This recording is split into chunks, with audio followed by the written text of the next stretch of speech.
আজকে আমরা আপনাদের দেখাবো নজিরবিহীন ঘটনা। এক মার্কিন প্রেসিডেন্ট প্রাক্তন এবং তার আগের প্রেসিডেন্টকে গালমন্দ করছেন একেবারে সরাসরি। সুতরাং এই হেন দুই অসামান্য ব্যক্তিত্ব, তাদের একের প্রতি অপরের যে পারস্পরিক শ্রদ্ধা থাকার কথা সেটা নেই। অনেকে বলছেন এটাই হচ্ছে ইয়াঙ্কি কালচার। মারাত্মকভাবে আক্রমণ করা হলো বাইডেনকে। সেই ভাষাতে সত্যি কি মার্কিন যুক্তরাষ্ট্রের প্রেসিডেন্ট, তার যা পদমর্যাদা, তার যা উচ্চতা, সে জায়গায় দাঁড়িয়ে কি মানায়? কিন্তু ডোনাল্ড ট্রাম্প মার্কিন যুক্তরাষ্ট্রের প্রেসিডেন্ট হিসেবে তিনি কি সেই তার মর্যাদা ধরে রাখতে পেরেছেন? তিনি কি মার্কিন যুক্তরাষ্ট্রের ঐতিহ্য, প্রেসিডেন্টের পদের মহিমা ধরে রাখতে পেরেছে? এই প্রশ্নটায় তোলপাড় হয়ে যাচ্ছে মার্কিন মুলুক।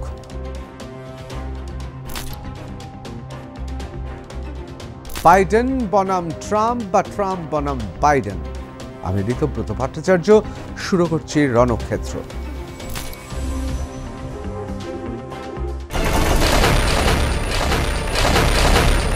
এবার যুদ্ধ লেগে গিয়েছে একেবারে মার্কিন যুক্তরাষ্ট্রের ভেতরে।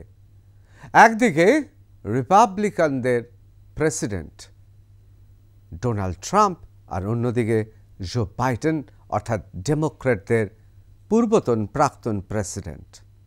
দেখুন, একটা জিনিস খুব পরিষ্কার বলি, মার্কিন যুক্তরাষ্ট্র সম্পর্কে অনেকেই একটা কথা বলে থাকেন, বিশেষ করে জিও পলিটিক্সে, সে ডেমোক্র্যাটরাই আসুক বা রিপাবলিকানরাই আসুক, তাদের বিদেশ নীতি, তাদের অর্থনীতি মূলত কিন্তু একই থেকে যায়। মার্কিন যুক্তরাষ্ট্র কোল্ড ওয়ার অর্থাৎ ঠান্ডা যুদ্ধের পর গোটা পৃথিবীর দাদা, এবং তারা মনে করেন, তাড়িয়ে তাড়িয়ে উপভোগ করেন এই দাদাগিরিটা, এমনটাই অনেকের মত। আজকে আমরা আপনাদের দেখাবো নজিরবিহীন ঘটনা। এক মার্কিন প্রেসিডেন্ট প্রাক্তন এবং তার আগের প্রেসিডেন্টকে গালমন্দ করছেন একেবারে সরাসরি। মার্কিন যুক্তরাষ্ট্রের শিষ্টাচারে সাধারণত আমরা দেখি না। খারাপ লাগে, দুঃখ লাগে, তার কারণ যতই হোক ওল্ডেস্ট ডেমোক্রেসি, যেখানেই গণতন্ত্র রয়েছে সেখানে গণতন্ত্র প্র্যাকটিস হবে, অনুশীলন হবে, এটাই তো কাম্য। আজকের এপিসোডে আপনাদের দেখাবো বাইডেন বনাম ট্রাম্প বা ট্রাম্প বনাম বাইডেন। আমি ঋতব্রত ভট্টাচার্য, শুরু করছি রণক্ষেত্র। রণক্ষেত্রে আজকে আমরা আলোচনা করব বাইডেন ভার্সেস ট্রাম্প। একদিকে বাইডেন, আপনারা জানেন জো বাইডেন। দেখুন, জো বাইডেন দুর্বল হতে পারেন, জো বাইডেন সম্পর্কে অনেক কথা অনেকে বলতে পারেন, কিন্তু এটা আমাদের মনে রাখতে হবে, তিনি জীবনে এতবার ওঠা পড়ার মধ্য দিয়ে মার্কিন যুক্তরাষ্ট্রের প্রেসিডেন্ট অর্থাৎ পৃথিবীর সবচেয়ে শক্তিশালী আসনে বসেছিলেন, সেটাও কিন্তু কম কথা নয়। আবার অন্যদিকে আমাদের বলতে হবে ডোনাল্ড ট্রাম্পের কথা, তার কারণ তিনি হচ্ছেন সে বিরল ব্যক্তিত্ব যিনি একদা 5 বছর দাপটের সঙ্গে প্রেসিডেন্ট হিসেবে দাপিয়েছেন, তারপর হেরে যান, আবার ফিরে আসেন। আমরা মনে আছে আপনাদের অনেকেরই কোর্ট চত্বরে একটা ছবি, তিনি কোর্টে বসে আছেন হতাশ মুখে এবং হাতে কিছু টাকা। আমরা দেখেছি সেই ছবিটা। আসলে এই দুটো ব্যক্তি কিন্তু অসামান্য মনের জোর আছে, মানে প্রতিবারই মনে হয় এবার বোধহয় ছিটকে গেলেন, কিন্তু আবার ফিরে এসেছেন, অনেকটা কাম ব্যাকের মতো, বিশেষ করে ডোনাল্ড ট্রাম্পের ক্ষেত্রে। এইভাবেও যে মার্কিন যুক্তরাষ্ট্রে ফিরে আসা যায় সেটা প্রমাণ করলেন ডোনাল্ড ট্রাম্প। অন্যদিকে জো বাইডেন জীবনে একাধিকবার দুর্ঘটনা, পারিবারিক সংঘাত, পারিবারিক বিভিন্ন ঘটনার ঘনঘটা, আশেপাশের প্রিয়জনদের মুছে যাওয়া এবং বারবার অকৃতকার্য হওয়া রাজনৈতিক ক্ষেত্রে, কিন্তু তারপরেও তিনি উঠে দাঁড়িয়েছিলেন।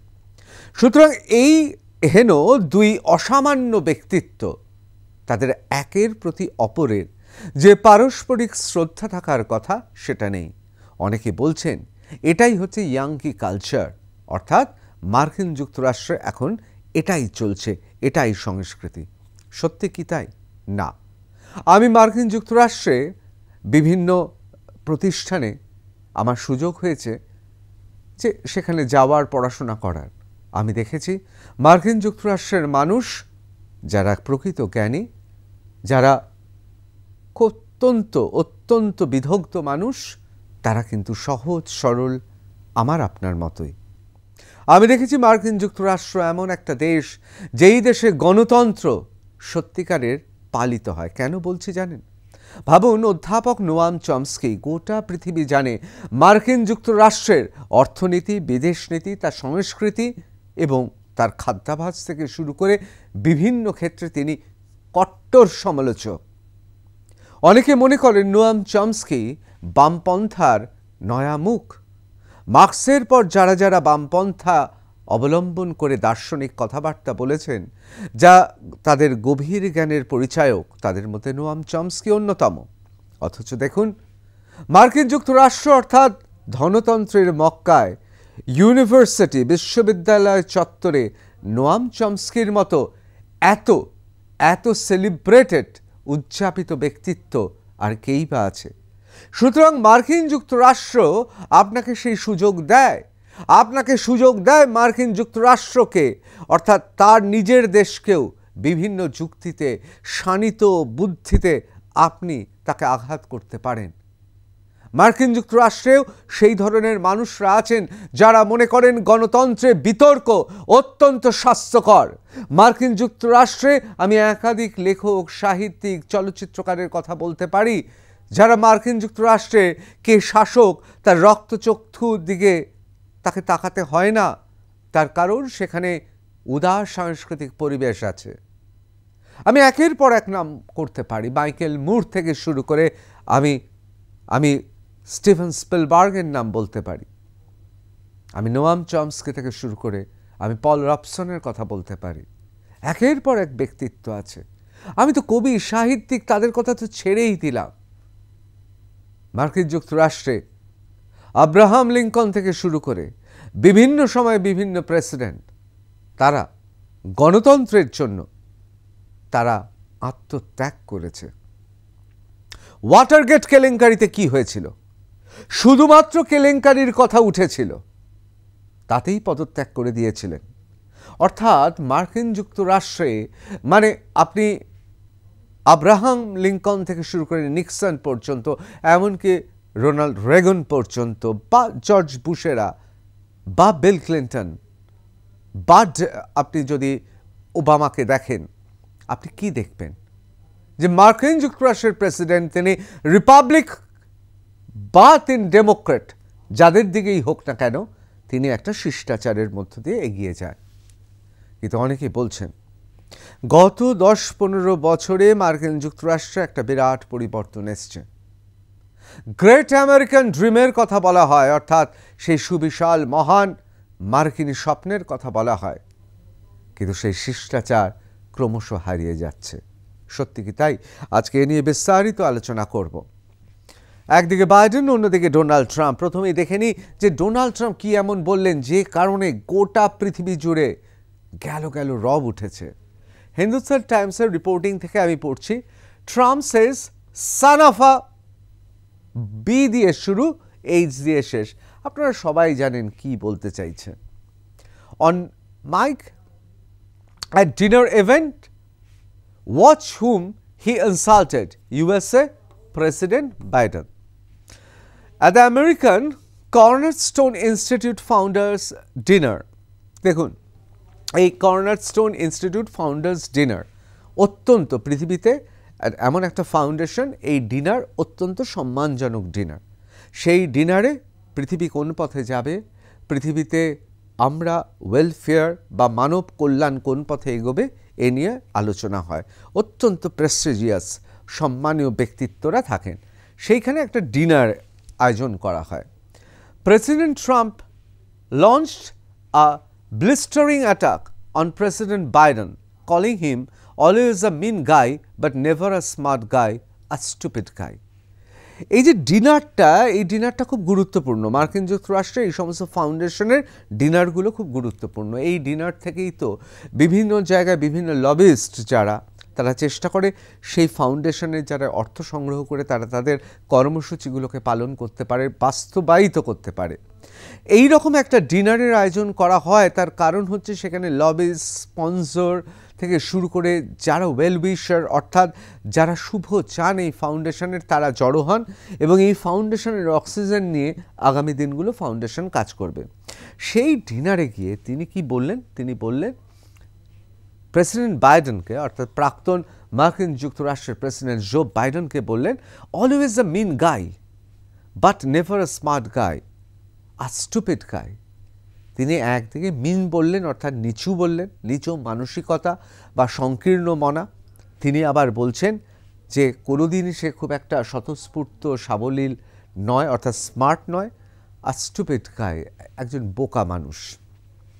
And accusing him of weaponizing law enforcement against religious believers and pro-life activists, Trump touched his own pardons for jailed pro-life activists and creation of DOJ task force to fight anti-Christian bias. দেখুন, তিনি যে কথা বলতে চাইছেন, তিনি আসলে নিজের দিকে ঝোল টানতে চাইছেন। তিনি বলছেন যে যারা, বিশেষ করে যারা খ্রিস্টানিটিতে বিশ্বাস করেন, যারা বিলিভার্স, তাদের প্রতি তিনি সম্মান প্রদর্শন, এবং সেই কথা বলতে বলতে তিনি কাঠগড়ায় দাঁড় করিয়ে দিলেন জো বাইডেনকে। নিজেকেও বলছেন আমারও আরও বেশি কাজ করা উচিত। আসল কথা হচ্ছে তিনি পরিষ্কার বোঝাতে চাইছেন তিনি যেন কত ধর্ম, কত সততা এবং কত তিনি পবিত্র জিনিসপত্রে বিশ্বাস রাখেন।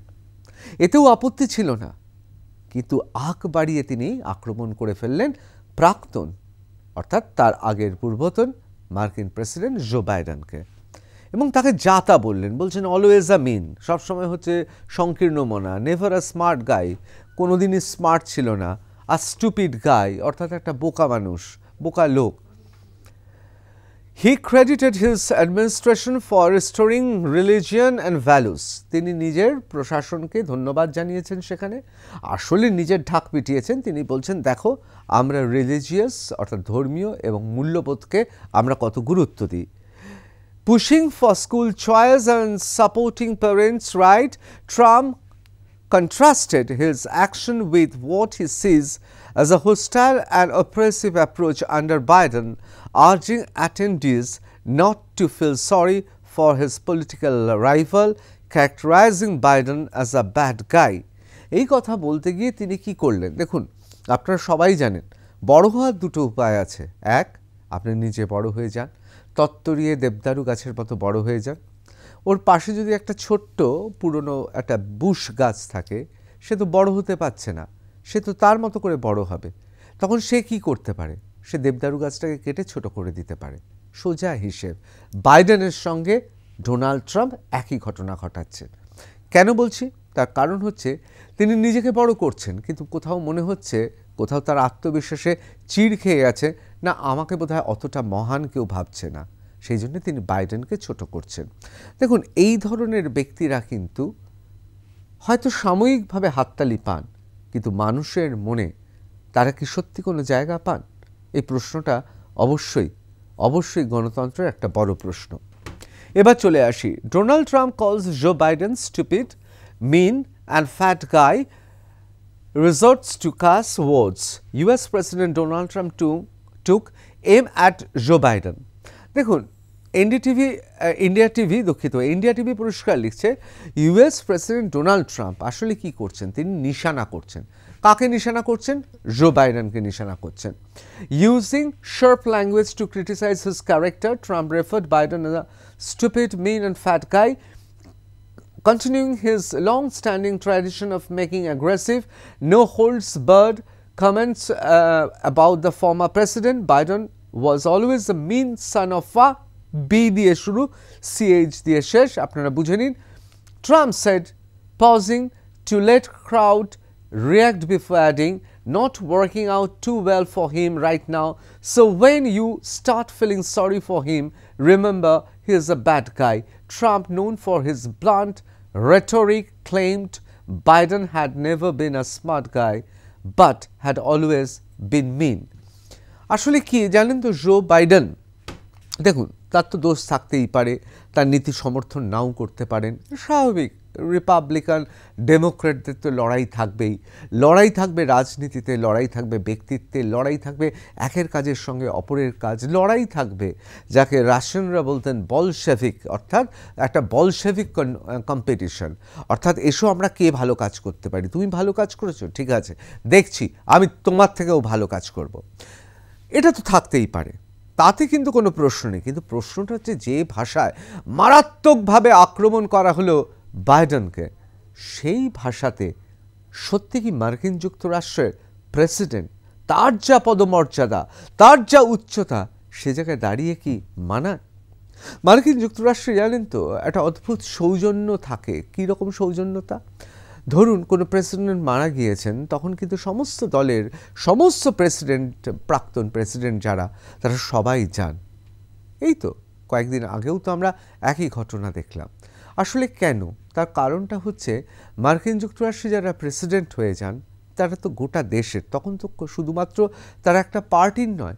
এবং গণতন্ত্র, এবং আমি যে কথা বারবার করে বলছি, পৃথিবীর ওল্ডেস্ট ডেমোক্রেসি, অর্থাৎ পৃথিবীর প্রাচীনতম গণতন্ত্র, সেই গণতন্ত্র তো নজির সৃষ্টি করবে, নিদর্শন তৈরি করবে, উদাহরণ তৈরি করবে, যা দেখে পৃথিবীর অন্যান্য গণতান্ত্রিক দেশগুলো অনুপ্রাণিত হবে, উদ্বুদ্ধ হবে।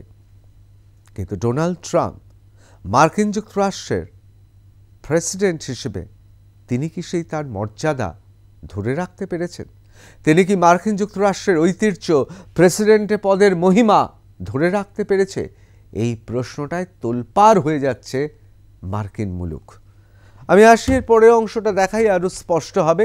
দেখুন, এইবারই কিন্তু প্রথম নয়, এর আগেও কিন্তু ডোনাল্ড ট্রাম্প বিভিন্নভাবে আক্রমণ করেছেন জো বাইডেনকে। কীরকম?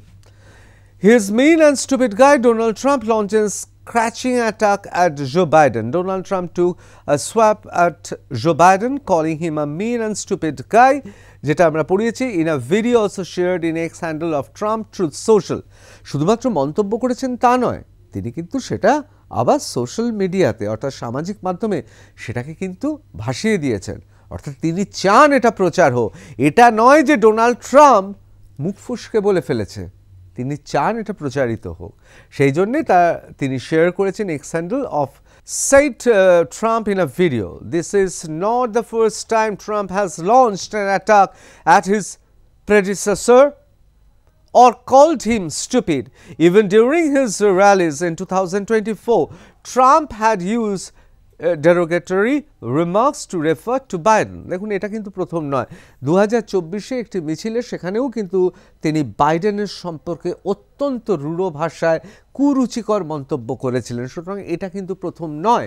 অর্থাৎ তিনি লাগাতার কিন্তু বাইডেনকে তিনি সহ্য করতে পারেন না, এবং সেটা বেরিয়ে পড়ছে। সাধারণত সহ্য নাই করতে পারেন, কিন্তু মার্কিন যুক্তরাষ্ট্রের প্রেসিডেন্ট তার সহ্য না করাটাও অন্যভাবে প্রতিভাত হবে। অর্থাৎ কোথাও যেন অনেকে মনে করছেন যে সৌজন্য এবং ঐতিহ্যের জায়গা থেকে মার্কিন প্রেসিডেন্টের পদে হয়তো ডোনাল্ড ট্রাম্প যে ব্যবহার করছেন সেটা ঠিক ব্যবহার নয়। Earlier in March, Trump called Biden stupid while criticizing both Biden and Ukrainian President Volodymyr Zelensky. He argued that without US aid, the conflict with Russia would have ended swiftly during a heated oval meeting. আপনাদের সবার মনে আছে যে white হাউসের ওভালে meeting হয়েছিল, সেখানে ইউক্রেনের president, আপনারা জানেন যে জেলেনস্কি সেখানে ছিলেন, এবং নজিরবিহীনভাবে সেখানেও কিন্তু ধৈর্য হারিয়ে ফেলেছিলেন, এবং কোথাও যেন ইউক্রেনের প্রেসিডেন্টকে হোয়াইট হাউসে অপমান করা হয়েছিল, এবং সেখানেও কিন্তু বাইডেনের প্রসঙ্গ তুলেছিলেন। জেলেনস্কিকে খুব পরিষ্কার ভাষায় সোজা গোদা বাংলায় বললে হয়, দেখো বাইডেন তোমাকে উস্কেছিল, তুমি যুদ্ধ করেছিলে, তখন বাইডেন ছিল, আমি থাকলে এ সমস্ত হতো না, যুদ্ধ এড়ানো যেত, বাইডেন একজন স্টুপিড, তুমিও তাই, এইরকমই একটা বলার চেষ্টা করেছিলেন। আপনাদের অনেকেরই মনে আছে। সুতরাং ভলোদিমির জেলেনস্কি অর্থাৎ ইউক্রেনের প্রেসিডেন্ট সেদিন যে অপমানিত হয়েছিলেন, তিনি একা অপমানিত হননি, মার্কিন যুক্তরাষ্ট্রের তারই পূর্বতন প্রেসিডেন্ট জো বাইডেনকেও অপমান করেছিলেন, কেউ আর নয়, Donald Trump. At a rally in Arizona in 2024, Trump referred to Biden as a stupid fool and criticized his immigration policies, labeling the countries garbage can under the Biden administration. দেখুন, অ্যারিজোনাতে 2024-এ একটা rally ছিল, সেই র্যালিতে তিনি immigration policy অর্থাৎ অভিবাসন যে policy সেই নীতি নিয়ে তিনি সমালোচনা করেছেন। দেখুন, করতেই পারেন, কারোর মনে হতে পারে অন্য অ্যাডমিনিস্ট্রেশন বা পূর্বতন সরকারের এই পলিসি ভুল ছিল বা নীতি নির্ধারণের ক্ষেত্রে ভুল হয়েছে, সেটাকে ক্রিটিসাইজ বা সমালোচনা করা সেটা তো গণতন্ত্রেরই অঙ্গ। কিন্তু এখানে কি হচ্ছে, এখানে অদ্ভুতভাবে আমরা দেখলাম তিনি শুধু তাই করেননি, সেখানে কটু ভাষা প্রয়োগ করেছেন কার ওপর? বাইডেন এবং বাইডেনের প্রশাসনের ওপর। কি বলেছিলেন? গার্বেজ ক্যান, অর্থাৎ আবর্জনার ক্যান। সুতরাং এটা নতুন নয় বাইডেনকে আঘাত করা। এখন প্রশ্ন হচ্ছে বাইডেনকে হঠাৎ আঘাত করছেন কেন? বাইডেন তো পূর্বতন প্রেসিডেন্ট, অসুস্থ রয়েছেন, বয়স হয়েছে, ডোনাল্ড ট্রাম্পের থেকে বয়সে তো একটু বেশি, তা একে আঘাত করছেন কেন? আসলে অনেকে মনে করছেন ডোনাল্ড ট্রাম্প বোধহয় কখনো কখনো খুব শঙ্কিত হয়ে পড়ছেন, আতঙ্কিত হয়ে পড়ছেন এই দ্বিতীয়বারের জন্য প্রেসিডেন্ট হয়ে। অনেকে মনে করছেন তিনি আগের থেকে অনেক বেশি বেপরোয়া হয়ে গেছেন, কোনো কিছুই মানতে চাইছেন না। অনেকে বলছেন বয়সের দোষ, অনেকে বলছেন ধৈর্য বা তার সহ্য ক্ষমতা কমে গেছে। সত্যি কি তাই জানি না, এ বিষয়ে আলোচনা করব। কিন্তু এটাও ঠিক কথা, বাইডেন সম্পর্কে কিন্তু আরও সমালোচনা রয়েছে। শুনলে অবাক হয়ে যাবেন, এবার বাইডেন সম্পর্কে সমালোচনা করেছেন কে? দ্য গার্ডিয়ান একটা প্রতিবেদন বার করেছে, তার কারণ কিছুদিনের মধ্যেই আপনারা জানেন কামালা হ্যারিস, এই কামালা হ্যারিস আপনারা জানেন ভারতের সঙ্গে তার একটা নিবিড় যোগাযোগ আছেন। এবার তিনিও প্রেসিডেন্সিয়াল ক্যান্ডিডেট ছিলেন, অর্থাৎ তিনি ডেমোক্র্যাটদের প্রেসিডেন্ট পদের তিনি ছিলেন প্রার্থী, তিনি হেরে যান। সেই কামালা হ্যারিস একটা বই লিখছে, সেই বইটাতে কি থাকবে সেই নিয়ে মোটামুটি দ্য গার্ডিয়ান একটা প্রতিবেদন বার করে ফেলেছে। Angry and disappointed Kamala Harris critical of Joe Biden in new look.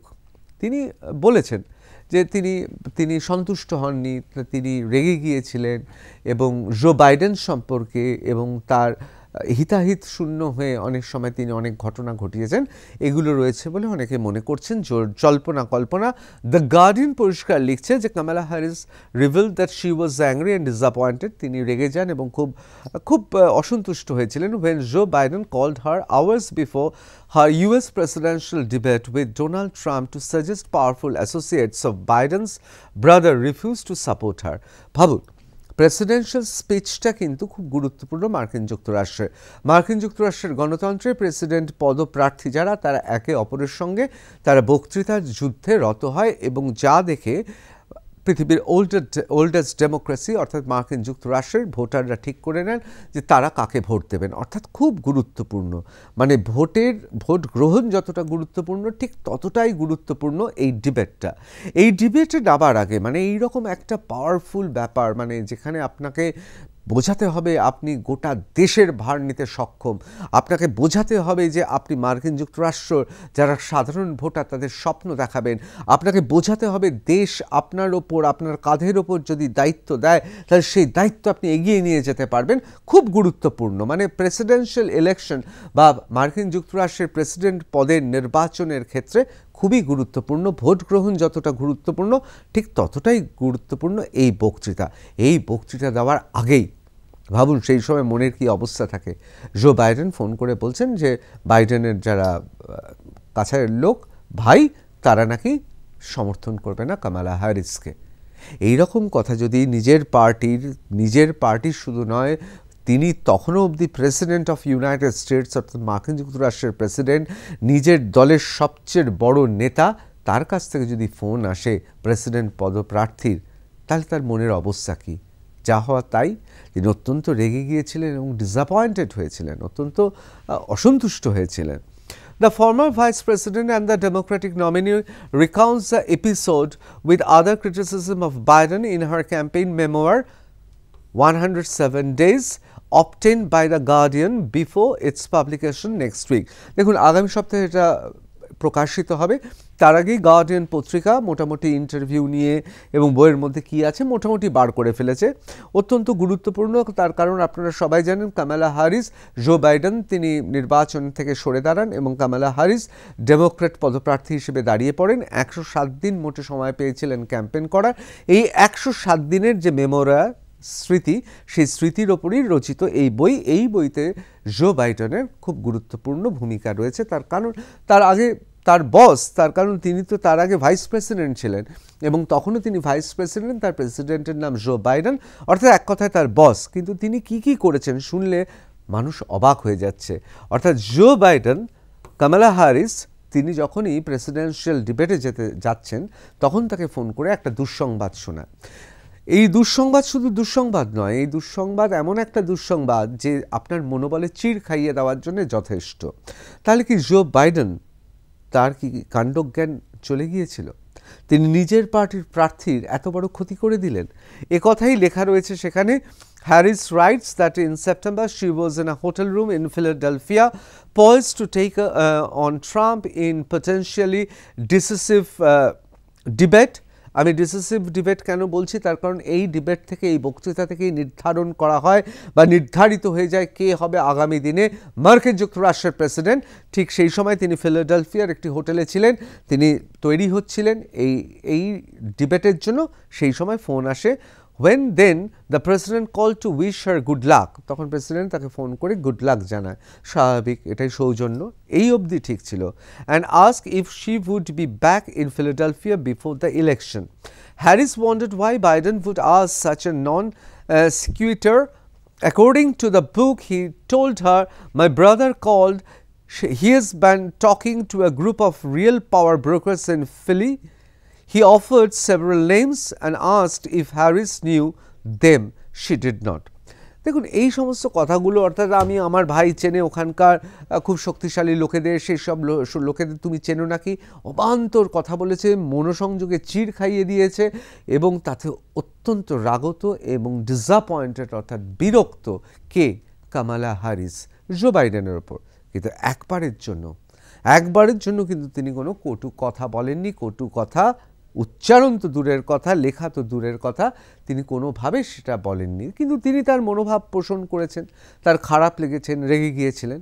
অনেকে বলেন কামালা হ্যারিসের বইয়ের মধ্যে তার যে সবচেয়ে বেশি ক্ষতি করেছে জো বাইডেন, তার সম্পর্কেও তিনি লেখেননি। এটাই হচ্ছে মার্কিনী সৌজন্য।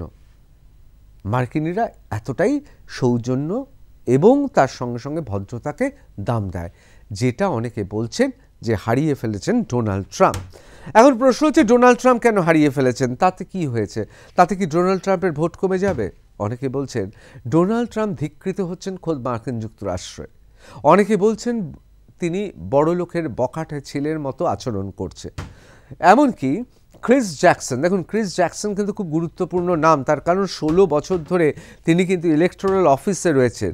এই তো তার নিজের পরিচয় দিচ্ছে, Chris D Jackson, dad and husband, 16-year elected office, 16 বছর ধরে তিনি জিতে আসছেন ইলেকশন, এবং তার পাশাপাশি তিনি পার্টির চেয়ার হোল্ড করেন, পলিটিক্যাল স্ট্র্যাটেজিস্ট এবং অ্যানিম্যাল অ্যাডভোকেট, অর্থাৎ জীবজন্তুর ওপর অত্যাচার হলে তিনি কিন্তু আইনজীবী হিসেবে তিনি দাঁড়িয়ে পড়েন। তিনি লিখছেন, এই যে যারা মনে করছেন যে জো বাইডেনকে খুব রূঢ় ভাষায় কটু কথা বলেছেন, যারা বাহবা দিচ্ছেন, তাদের প্রতি তিনি লিখেছেন, MAGA is happy, Trump said the word fat, mission accomplished. মাগাকে, এই হচ্ছে জনি মাগা, ইনি হচ্ছেন ডোনাল্ড ট্রাম্পের একনিষ্ঠ ভক্ত, চেলুয়াও বলতে পারবেন না, ভক্ত বলুন। তার কারণ ডোনাল্ড ট্রাম্প যা করবে সঙ্গে সঙ্গে ইনি কিছু না কিছু একটা লিখবেনই আর কি। তাকে বলছেন মাগা ইজ হ্যাপি, মাগা খুব খুশি হয়েছে, তার কারণ ডোনাল্ড ট্রাম্প কটু কথা বলেছে, যেন মিশন অ্যাকমপ্লিশড, যে মিশনটা ছিল সেটা যেন পূর্ণ হয়ে গেল। বলে লিখছে, never mind his pew dangerous health misinformation, he acted like an 8-year-old, so they are placed. বলছে একটা 8 বছরের ছেলে, সে যেভাবে ব্যবহার করে মার্কিন যুক্তরাষ্ট্রের প্রেসিডেন্ট, তিনি সেভাবে ব্যবহার করছে। এখন প্রশ্ন হচ্ছে, তার এই ব্যবহারে কি প্রতিভাত হচ্ছে? কেন আমরা আলোচনা করছি? আমরা তো ভারতে থাকি, পৃথিবীর লার্জেস্ট ডেমোক্রেসি, পৃথিবীর ওল্ডেস্ট ডেমোক্রেসিতে যদি খারাপ কিছু হয়, হ্যাঁ, যারা আমরা গণতন্ত্রে বিশ্বাস করি আমাদের গায়ে লাগে।